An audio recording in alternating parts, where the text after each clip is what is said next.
Right. Okay. So this is lecture 10 of 124103. In this lecture, we'll talk about torques and static equilibrium. We've already sort of started last lecture talking about, there's a question. I'll answer the question first. So will we have normal Wednesday lectures next week? Yes, Nikita, we will have the normal Wednesday lecture next week. Both Palmerston North and Auckland internal offerings have lectures on Wednesday morning. We will hold both lectures. The test, I think, will be in the evening of Wednesday. So at least you have the afternoon to prepare for that. Yeah.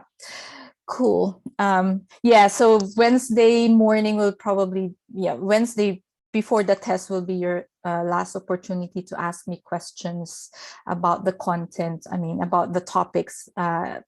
Topics contained in the test will be until last lecture, lecture 9. Just introduction about torques and balancing it, balancing torques to have equilibrium. Yep. All right, cool. Yeah, so last time we talked about torques, we defined what torque is, and then we sort of started looking at static equilibrium with the seesaw problem, like balancing the seesaw if you put masses at both ends. So we'll continue along that thread in this lecture, but we'll focus now on looking at problems involving static equilibrium. So static equilibrium is when your object is stably at rest, it's not moving or it's not rotating. And then we'll look at situations where you have static equilibrium and how to solve unknown quantities in static equilibrium situations.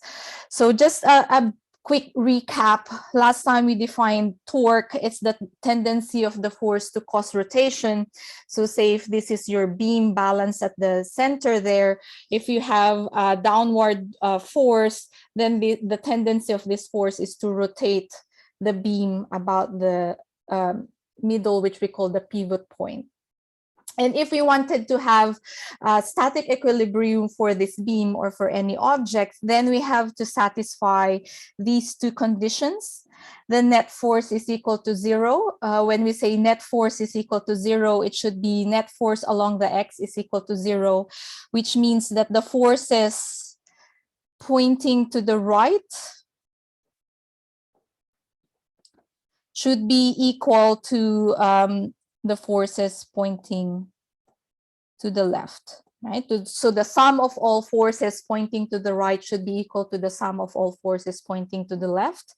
And net force along the y is equal to 0 means that the net force of all the sum of all the forces that are pointing upwards should be equal to the sum of all the forces pointing downwards. And so we're balancing out, when we say net force is equal to 0, we're balancing out rightward force with leftward force and upward force with downward force. Okay. And then, so net force equals 0 will mean that the object has 0 acceleration according to Newton's second law of motion. So the object's not moving, it's at rest. But we also need to consider the torque, because if there is torque, then the torque will tend to rotate the object and then it won't be in equilibrium already. So to have equilibrium, net torque should be equal to 0.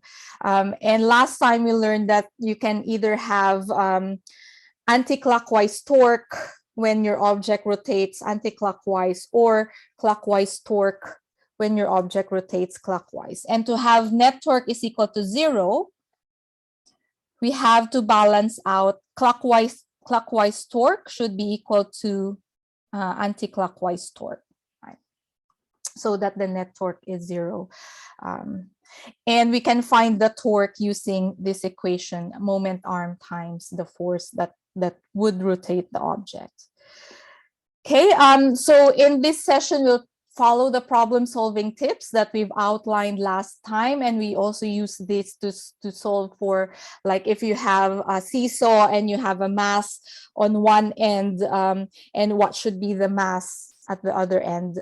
We use this problem solving like sort of recipe to solve such questions. We'll also use that today. And of course, anti-clockwise torque is positive torque and clockwise torque is negative torque. Right. So I think those are the key ideas that we will be applying today as we look at situations involving static equilibrium. All right. Cool. So let's get right to the first situation. You have here a diver that's at the edge of the board, and we want the diver to be in equilibrium just before he dives. So we're just looking at his or her foot. Well, the figure shows a man. So we're just looking at his foot on the board. So expanding that section of the foot, we are given here the free body diagram of the diver's foot, showing the forces acting on his foot. So we have here the support from the board, FB. Okay. So that's FB, the first one here, support from the board. And it's given that the support from the board, FB, is half of the diver's weight, meaning FB is equal to 0.5 times the weight of the diver. Okay. We're also given in the figure the force from the leg. So the leg here exerts a downward force labeled as FL. And there's also a force from the Achilles tendon. So the diver's Achilles tendon sort of pulls on this part of the foot upwards. So you have FA from the Achilles tendon pulling upwards. Okay, we're given some distances. The distance between the force from the board and the force from the Achilles tendon is 19 centimeters. The distance between the force from the leg and the force from the Achilles tendon is 4 centimeters, right? So this is the given situation. The free body diagram is given as well as the forces. We are being asked to calculate the forces on the diver's foot as he stands on the edge of the board, meaning what is FB, what is FL, and what is FA. All right. Okay, so let's see how we can solve this. The situation, of course, assumes static equilibrium. So what should be FB, FL, and FA so that the foot will be in static equilibrium just before the dive? Right, almost always when we were drawing the free body diagram, right, we were always drawing the weight force because that's almost always the straightforward force that we can determine. We were indeed given the mass of the diver, okay, and when we have the mass, we can solve for the weight, right? So the weight is related to the support from the board because the support from the board was given to be half the weight. Okay. So therefore, we can calculate right away the support from the board FB, given that it should be half the weight and the mass is equal to 75 kilograms, the mass of the diver. Right, so we know that weight force is equal to mass times gravitational acceleration, where gravitational acceleration is constant 9.8 meters per second squared, right? So we can right away calculate the weight to be 75 kgs times 9.8, right? And that should be 367.5 newtons for the weight. No, that's half the weight. Let me just grab my calculator and do this.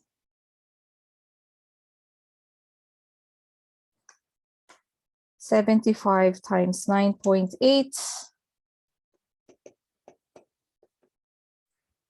735 newtons. Therefore, we can solve for FB. Therefore, FB That's half the weight, 0.5 times 735. And that will give us 367.5 newtons for FB. All right. Any questions about that? I think it's rather relatively straightforward at this point, right? We just took the weight and then from there we were able to solve FB. Okay, so we now update our free body diagram. So our free body diagram have this known FB. Okay, so that means we need to find just FA and FL. I've updated the free body diagram as well to indicate the distances in meters, because remember, torque is measured in newtons times meters, but inside Newton is kilogram meter per second squared. So your distance for your lever arms should be in meters as well. Right, so I've updated, converting centimeters to meters. There are 100 centimeters in 1 meter. So divide centimeters by 100 to give you the meter equivalent. Right, so the first step whenever you're solving static equilibrium problems is to draw a free body diagram. Yeah, so that's the first step in our problem solving recipe or tips there. But in this case, the free body diagram was already given. It's been drawn for us. But again, I will emphasize, when you're drawing a free body diagram for torques, you have to roughly put your forces where with the correct distances, like where they are actually acting at the points where they're actually acting at, because you need to find the lever arms for these forces. If you were to draw a free body diagram for just finding the net force, it's fine to draw a free body diagram that looks like this, FA, and then you have FB, and then you have FL. Okay. So if you're drawing just a free body diagram for a net force, it's fine to put your forces just at a single spot. But if you're drawing the free body diagram to find the torques, then you have to put your forces at the points where they are acting, because then because you need to find the lever arms, which is the distance between the force and the pivot point. Right, so that takes us to the next step. Once you've drawn your free body diagram, then pick a pivot point. So I've mentioned last time, the pivot point is your choice. It's your choice where you want to put the pivot point. At that pivot point, that's where your object will tend to rotate. So a smart choice for the pivot point is put it at a point where you can eliminate one of the forces, because the force at the pivot point gets eliminated, because at the pivot point, lever arm is equal to 0. Okay. Right, so looking at our free body diagram, okay, do you think it's appropriate to put the pivot point at the location of FB? Do you think it's wise? Do you think it will help us if we will put the pivot point at the location of FB? What do you think?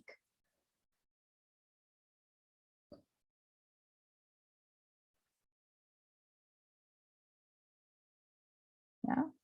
So if we put the pivot point at the location of FB, okay, and we solve for the torques about FB, then that means that the lever arm of FB is equal to 0. And so the contribution of FB will not count towards calculating the torque. But then we will see that we have FL. FL will contribute a torque relative to FB. So if this is your foot, hopefully you can see my pen. So say this is your foot supported at this end. Okay, if you put the pivot point at this end where FB is, you have FL in the middle that will tend to rotate your foot. So you have torque because of FL, and you also have torque because of FA that will tend to rotate the foot in this direction. So you have two unknown forces that will cause the foot to rotate. Okay, and when you have two unknown forces and only one equation, there's no way for you to find two unknowns with one equation for the torque. Right.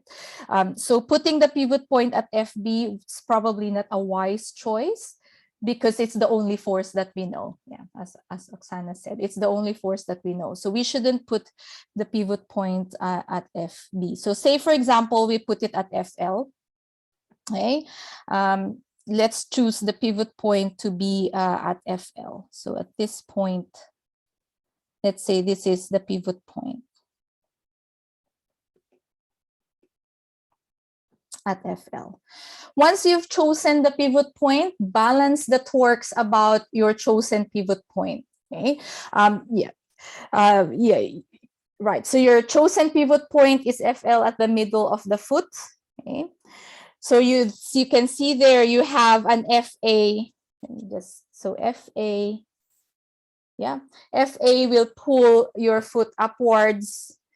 It will tend to rotate the foot in a clockwise direction.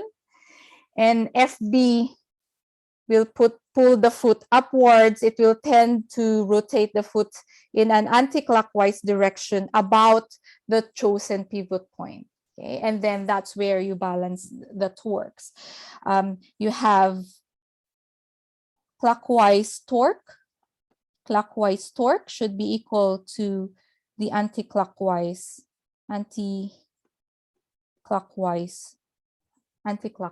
torque. Right?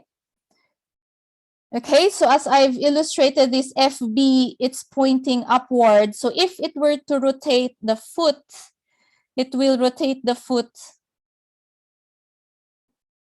in a clockwise direction. And FA, if it were to rotate the foot, it will rotate the foot in an anti-clockwise rotation about your chosen pivot point. So that's why it's really important to choose your pivot point first, because the clockwise or anti-clockwise rotation by the other forces depends on which pivot point you've chosen, right? Okay, so let's balance out this clockwise and anti-clockwise torques. The equation for torque is moment arm times F. R times F. That means we need to find the moment arm between FB and the pivot point. Okay. And we said last time the moment arm is the distance between your force, the force that will cause the rotation, and the pivot point. Right? But that should be a perpendicular distance.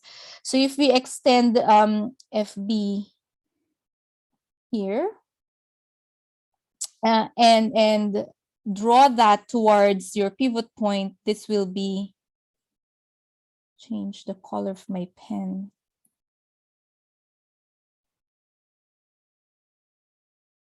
This will be the moment arm for the force FB, right? Okay, because this distance, it's perpendicular to FB. If you extend FB downwards, you have this dashed line, which is the extension of FB. R should be perpendicular to your FB force, and it should go up to the pivot point. So if you just extend the position of the pivot point downwards, right? So you have like the pivot point here. And the moment arm goes from the pivot point to your force, and you should have like a perpendicular 90-degree angle between your FB force and the moment arm, right? So what is the moment arm for FB?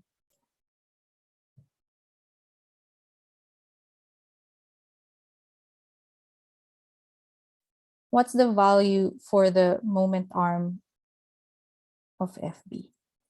Yeah, good, 0.15 meters. Yeah, we're given 0.19 meters is this distance from FB to FA, and 0.04 meters is the distance from the pivot to FA. So that should be 0.15 for the moment arm of FB. Yeah, the clockwise torque, that's the moment arm for FB times FB. Okay. That's the moment arm of FA times the FA. The moment arm of FB is 0.15 meters times FB, which we've solved already as 367.5 newtons. Okay. Right, so we've solved the clockwise torque because of the FB force. Now the anti-clockwise torque, which is due to the FA force, okay, we actually don't know FA, but we can solve for RA. What's the moment arm for the force FA? What's the value of the moment arm for the force FA? Yeah, 0.04 meters, because if we do the same technique, if we extend FA downwards, okay, the distance between FA and the pivot point is 0.04 meters as given, right? So moment arm of FA is 0.04 meters times FA, we don't know, that's what we're wanting to solve, right? Okay, so then we can solve for FA. It's the only thing we don't know in the equation. Let me just remove the unit for RB to make our working less cluttered. FA is tied with 0.04 via multiplication. So to remove 0.04, I do the reverse operation by dividing 0.04 on the right, then 0.04 divided by 0.04 is equal to 1. So I end up, yeah, sort of canceling that. But whatever I do on the right side, I also have to do on the left side. So I also have to divide the left side by 0.04. Right. But that allows me to solve for FA. Then FA, putting everything in the calculator, 1378.1 newtons will be FA.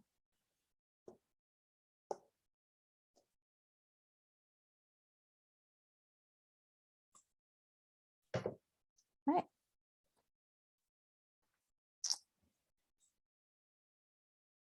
Okay, are we happy with the solution?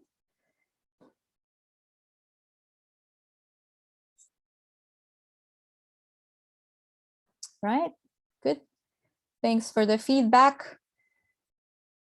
Okay, so as I've said, the choice for the pivot point is totally up to you.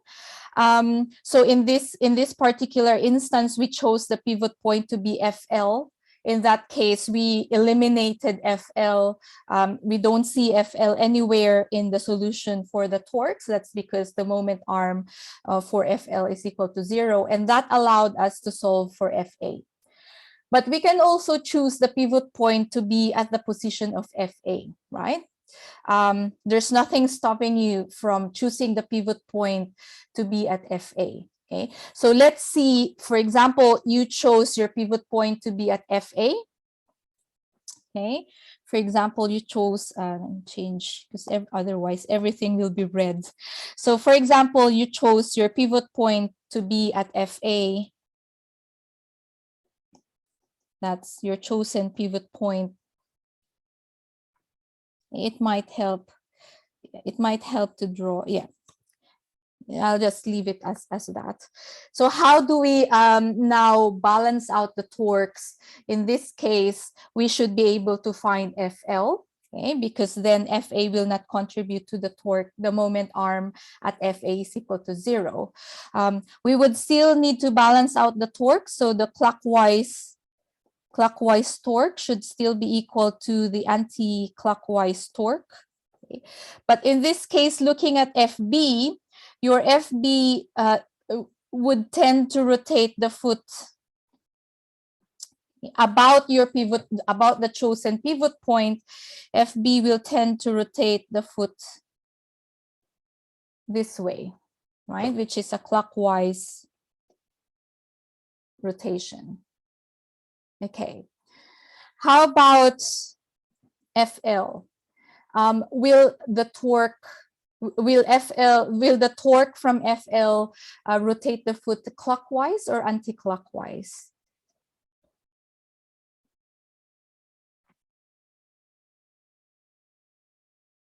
Do you think FL will rotate the foot clockwise or anti-clockwise? Anti-clockwise, right? It's always relative to your chosen pivot point, because your pivot point is at FA.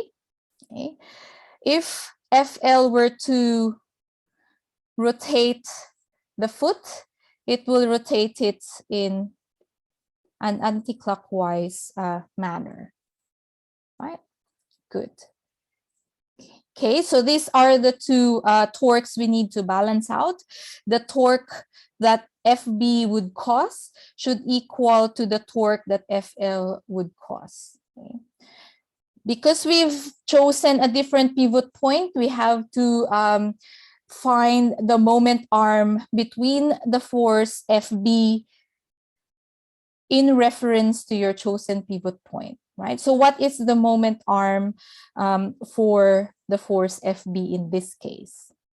We want to find the moment arm of FB. Yeah, so just type in the chat box what you think is the moment arm for FB. Yeah, so moment arm, it's the distance between the force. It's the distance between the force and your chosen pivot point. So you can actually just draw a line, this horizontal line passing through your pivot point. Okay, and the moment arm is the distance between your force and the pivot point. So that will be, let me see if I have a different.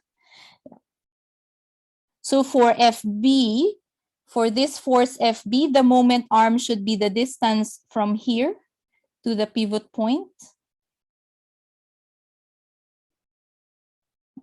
That should be the moment arm of FB.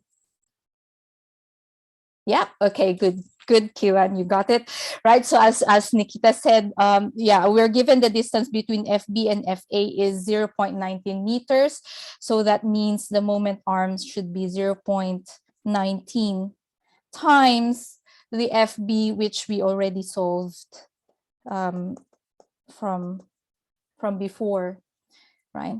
Okay, now for FL, so we've done the clockwise torque. Now let's do the anti-clockwise torque, the right side of the equation here. It requires us to find the moment arm for the force FL. What's the moment arm for the force FL? What's the value of the moment arm for the force FL? Yeah, good. Yeah, so similarly, yeah, it's the distance between your force FL. Yeah, it's the distance between your force FL and the pivot point. So it will be this distance. I think that's not a very good choice of color. So it should be this distance. This is RFL. Okay, and it's already given to be 4 centimeters. The distance between FL and FA is given to be 0.04 meters or 4 centimeters. So 0.04 times FL, which we don't know, that then allows us to find FL. Similarly, dividing both sides by 0.04, okay, that cancels out 0.04 on the right side, and that allows us to find FL to be 1745.6 newtons.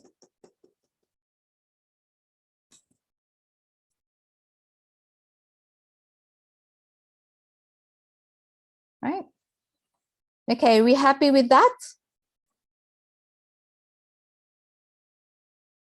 Good. All right, cool. So now we've solved all the forces. We found all the forces. By doing the net torque is equal to 0, or clockwise torque equals anti-clockwise torque at two different pivot points. But we can also solve for FL using the net force is equal to 0. Because remember, to have static equilibrium, you have two conditions you have to satisfy. Net force equals 0 and net torque equals 0, right? So we can also use net force is equal to 0 to calculate the force from the leg. Okay, so from the first working we did, we found FB, and then for the first working for the torque that we did, where we chose the pivot point to be at FL, we found FA. Okay, so instead of using putting the pivot point at FA to find FL, we can also get the use net force is equal to 0 to find FL, because we now we looking at your free body diagram, you have two upward forces, and those two upward forces should balance out your total upward force. What happened?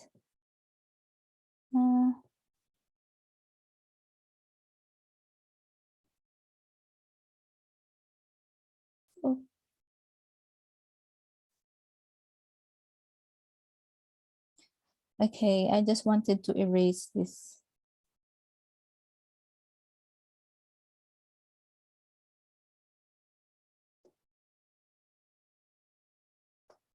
Okay, total upward force should be equal to the total downward force. So you have two upward forces. So that's 367.5 newtons plus 1380 newtons. Okay,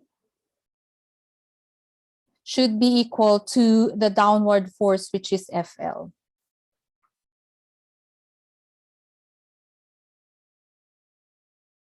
Right? Okay, so you should still get the same FL in this case. I think I rounded FA from before. So 367.5 plus 1380. 174. What's going on? 1747.5.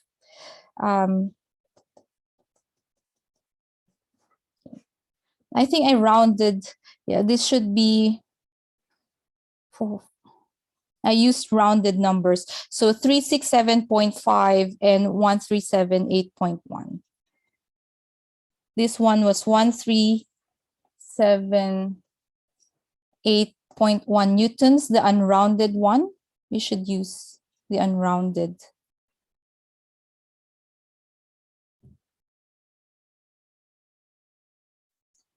$1,378.1 plus 367.5.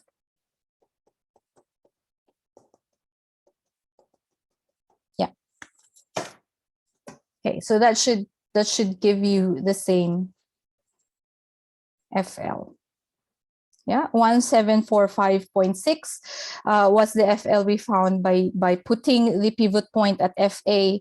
If you use net force is equal to 0, you should still get the same FL. So that's another extra tool you can use to find, if you're just trying to find the last force and you know all the other forces, right? Cool. Good. Okay, should we move on to the next scenario? Yep, all right.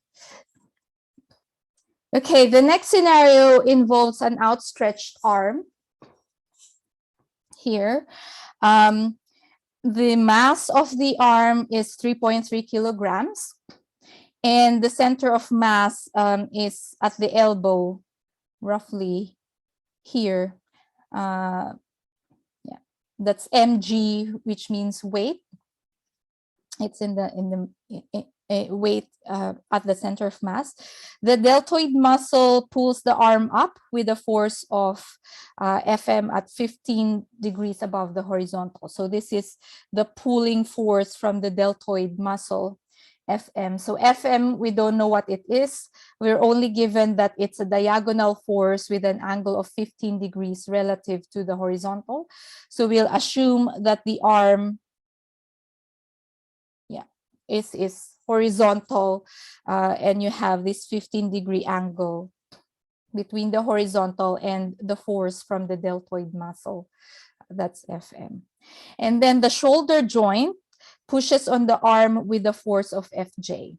Okay, so the shoulder joint, which is on the far left, exerts also a diagonal force Fj with an angle relative to the horizontal of theta, and we're not given what theta is. We're just told that it's at a certain angle theta. We're also given some distances. So the distance between the shoulder and the deltoid muscle is 12 centimeters. So my figure, yeah, 12 centimeters in essence is the distance between the shoulder and where Fm is being exerted. Okay, that's where the deltoid muscle is.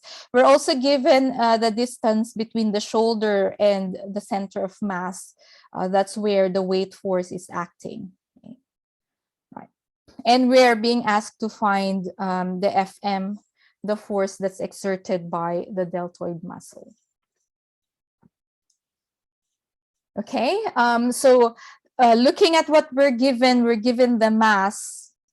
So we can solve for the weight of the arm, allowing us to find the weight force at the center of mass, right? Because we know that weight force is equal to mass times gravitational acceleration, and we're given the mass. So we can calculate the weight force is equal to 3.3 times the mass, times g, which is 9.8 meters per second squared. Right. This should give us a mass, a weight force of 32.34 newtons. Okay. So I'm not rounding as yet. We'll just round at the end our final answers if we have to. Okay, so our weight force mg is equal to 32.34 newtons. Okay. So we've now let me just erase this from before.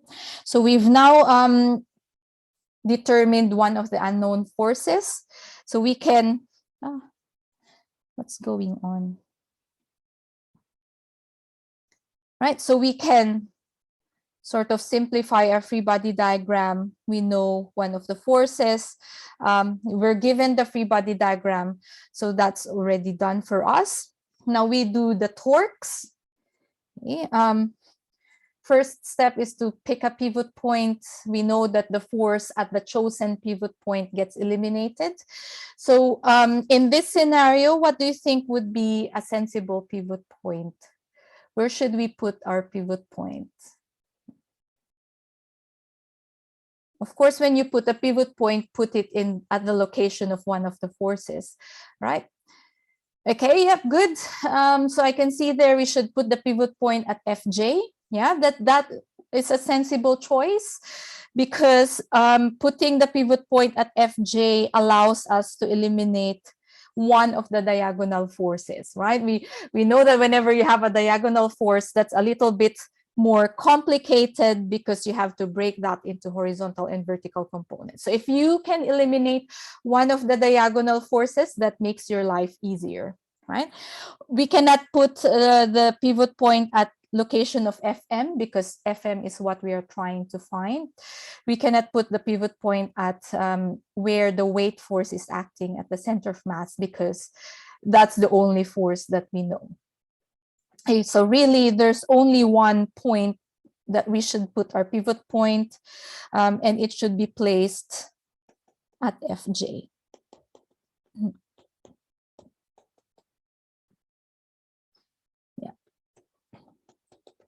Yeah, that also solves the problem for the unknown theta. We don't know the angle for which Fj makes with the arm. So putting the pivot at Fj, we can simplify our free body diagram. So we'll just represent the arm by this horizontal line here. The center of mass, that's where the weight force is acting downwards. We solved for the weight force to be 32.34 as before. And then you have this Fm acting at this point, 0.12 meters from where we put the pivot point at the location of Fj at the shoulder joint. And we still have the distance between the pivot point and the weight force. So remember again to convert your distances to meters. 100 centimeters is to a meter. So by dividing 12 centimeters by 100, we get 0.12 meters. Do the same thing for 24 centimeters, and you have 0.24 meters for that distance there. Okay, so removing Fj simplifies your free body diagram, but you still have this diagonal force here, right? So before you can solve for, before you go about solving clockwise torques and anti-clockwise torques, you have to deal with this diagonal Fm force first, right? Yep. So Fm is a diagonal vector. Hopefully by now, our brains have been trained that whenever you see a diagonal force, you have to break that down into its horizontal or X and vertical or Y components, right? So let's break down Fm into its horizontal and vertical components. X component. You only have to check whether the angle is measured relative to the horizontal. If the angle is measured relative to the horizontal or the x-axis, then the x component will automatically be a cosine theta function, right? So the x component of Fmx will be Fm cosine theta, right? So Fm being the diagonal force and cosine theta, because your angle is measured relative to the horizontal and you want to find the horizontal component. Okay. So we only know the angle theta, so that's Fm cosine 15 degrees. And we'll just leave the x component as such because we don't know Fm. For the y component, right, Fmy, okay, because your angle is measured relative to the horizontal, then your y component is automatically a sine of the angle. So you have Fm sine 15 degrees for the y component.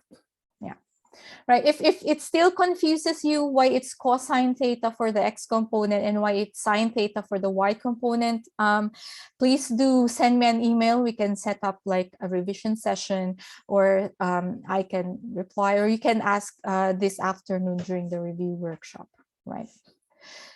Okay, so these are the x and y components of Fm. We cannot really still solve the actual value for the x and y components because we still don't know what is Fm. But then, yeah, that's the y component of Fm and that's the x component of Fm. Right. Looking at the components of Fm, what do you think is the lever arm or moment arm for the x component? How much, I mean, what's the value of the lever arm for the x component for this red arrow that's horizontal and pointing to the left? That's the x component of Fm. What's the lever arm or moment arm for Fm? For the x component? right? Okay, so we're looking at the x component. Notice the x component is pointing to the left. So let me just copy the pivot point up here in the same level of, yeah, just copying the pivot point up here so that it's in the same level of fmx. So notice that the x component of fm passes directly through the pivot point, right? It's not, you cannot find a diagonal distance between fmx and the pivot point. Okay, I think the really key idea behind lever arm is that it should be perpendicular. It should be perpendicular to the force as it passes through the pivot point. Okay, so if you extend fmx, if you extend fmx, right, notice that fmx passes directly through the pivot point, right? And there's no diagonal, it's not diagonal, there's no diagonal distance between fmx and the pivot point. If that makes sense. Okay. It's like, say, for example, this is the pivot point at the end of the pen, and you are, yeah, and this is the x, my finger is the x component of fm, and the end of this pen is the pivot point. It's like the force is pushing on this pivot point along the horizontal. Notice that there's no way that for fmx to rotate the arm in this sense, right? Because the x component of fm it's almost parallel to the arm. It's parallel to the arm and passing through the pivot point, right? So in this sense, the lever arm for fmx will be 0. The lever arm or moment arm for fmx is equal to 0. Okay. Does that sort of make sense? So I can see a lot of answers giving 0.12 meters as the lever arm for fmx.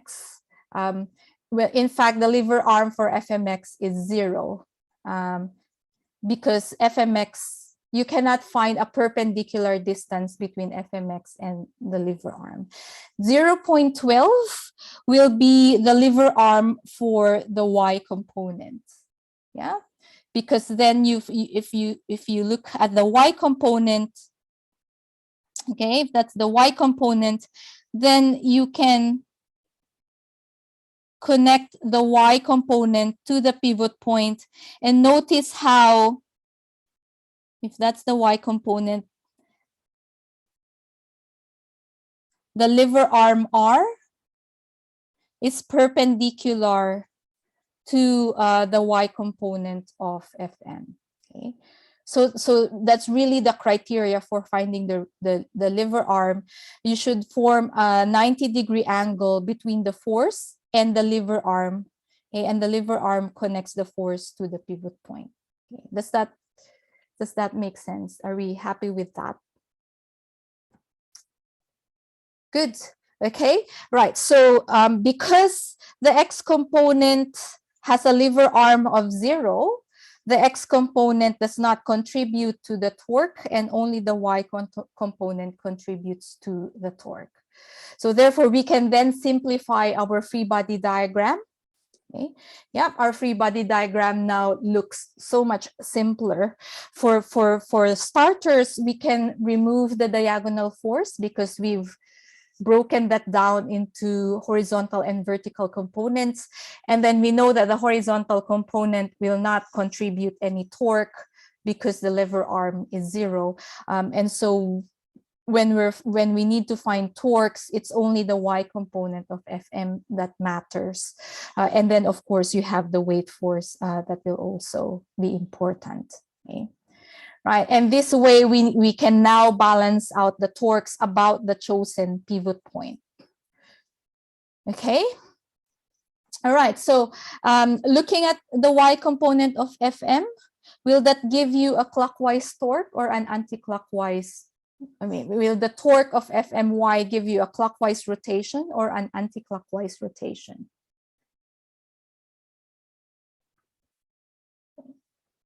Fmy, this green arrow that's upwards, will it give the arm a clockwise rotation or an anti-clockwise rotation?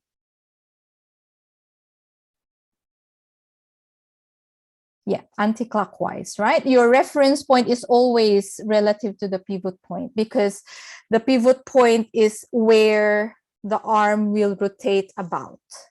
Okay. Yeah, and Fmy will tend to pull the arm upwards, okay, rotating it this way. So it will tend to rotate the arm in an anti-clockwise direction, whereas the weight force will pull the arm downwards and it will tend to rotate the arm in a clockwise direction about the pivot point. So actually I should extend this. It will probably make imagining that clearer. Yeah, it should be about the pivot point. And likewise for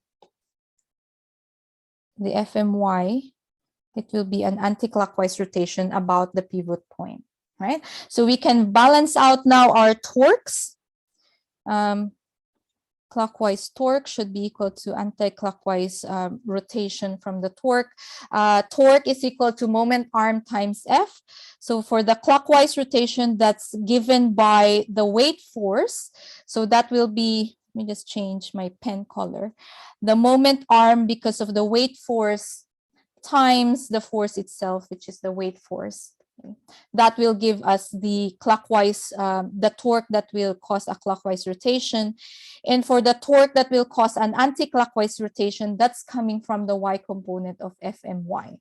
So we should figure out the moment arm for Fmy and multiply that with the force of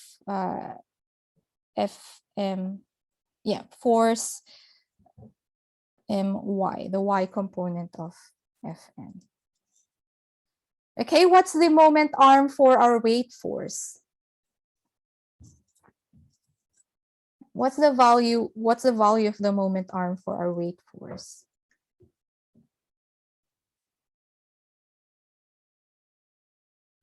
Yeah, weight force is this magenta downward arrow, and our pivot point is at the far end. Yep, you're correct. Yeah, it's 0.24 meters. Yeah, you see here. This will be the exactly moment arm of weight force, 0.24 meters. Good. So 0.24 times the weight force. That's the left-hand side that deals with the clockwise torque. Okay, right-hand side deals with the anti-clockwise torque. So you have this Fmy. What's the moment arm for the Fmy? Fmy is this green upward arrow, and the pivot point is at the far end. Yeah. Okay, good. So hopefully you're getting the idea of how to find the moment arm or the lever arm. Okay, it's 0.12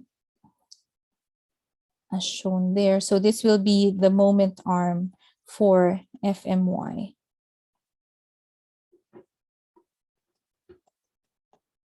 So that's 0.12 times Fmy component. Right, we only know, we know everything. We actually solve for weight force. So I should actually have substituted that and it will make it clearer. So let me just substitute already the value of the weight force because we solved that earlier already. So for the clockwise torque, the weight force is 32.34 newtons, 32.34 newtons for the weight force. We already solved that, and that makes it clearer that we can now solve for the y component of Fmy. Right? divide both sides by 0.12 to get rid of 0.12 on the right side, which is being multiplied with FMY. So that gets rid of 0.12 on the right. We have to divide the left side with 0.12 as well, but that allows us to solve for FMY, which I need my calculator, 0.24 times 32.34 divided by 0.12. It's 64.68.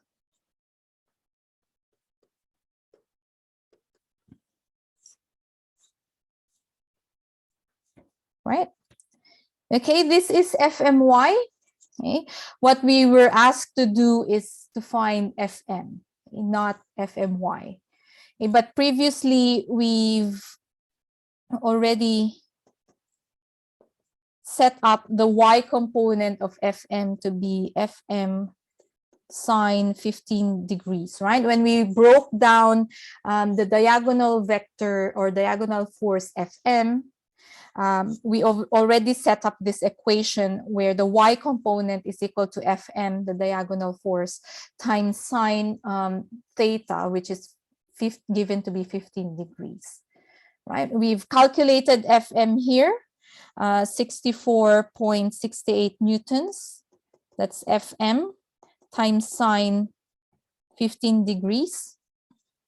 Okay, so using this equation for the y component, we can now solve for the unknown Fm force, which was the diagonal force from the deltoid muscle.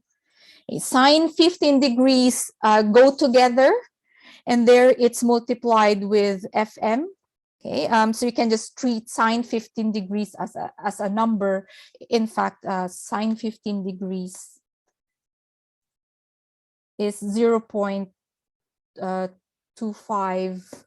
0.259. So it's just a single, you can treat sine 15 degrees as just a single number multiplied with Fm. So if we divide the right side with sine 15 degrees, that allows us to eliminate sine 15 degrees, but we also need to divide the left side with sine 15 degrees.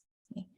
But essentially, we eliminate sine 15 degrees on the right side, and we are able to solve for Fm. So 64.68 divided by the sine of 15 degrees gives us 249.9 newtons for the Fm.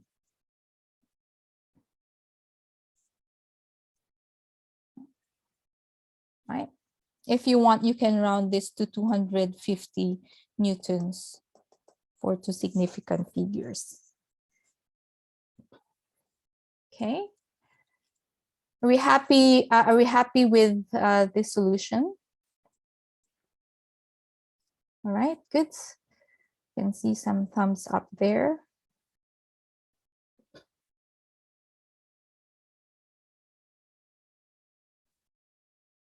Right. Okay, a lot of practice more in the workshop. That's what we'll do in the workshop. But these examples show that forces in the body can be much larger than the weight force. So we have to take care when we're lifting loads, especially with the back and also our posture. So say, for example, this person with the right posture, standing up straight, the center of gravity is straight down, supported by the foot. So you have a stable base to support the weight in this case, but with a poor posture, there are additional forces that are generated in the body, and the body has to work extra hard to counteract the torques that are generated by these extra forces due to the poor posture. So that's probably an example of practical application of torques and forces and static equilibrium in physical situations, real life situations. But yes, that wraps up our lesson on torques and static equilibrium. We've gone through how to solve a problem using net torque equals 0 and net force equals 0. And we'll have some more practice during the workshop, which is good. We finished almost on time, in just 3 minutes over time. So with the workshop, skip the annotations. Right, the workshop, you're given the free body diagrams as before. So usually for more complicated scenarios, we will give you the free body diagram and you will be asked to solve forces. So as usual, I'll give you time to go over the workshop, but maybe let's meet at 11:20 because I think it may take a while to go over the solutions to this workshop, but I would like you to give it a go. At least start thinking about how you will solve the questions, try solving them. And how about we meet at 11:20 to look at the solutions? Does that sound good? 11:20 sounds good? All right. Okay, let me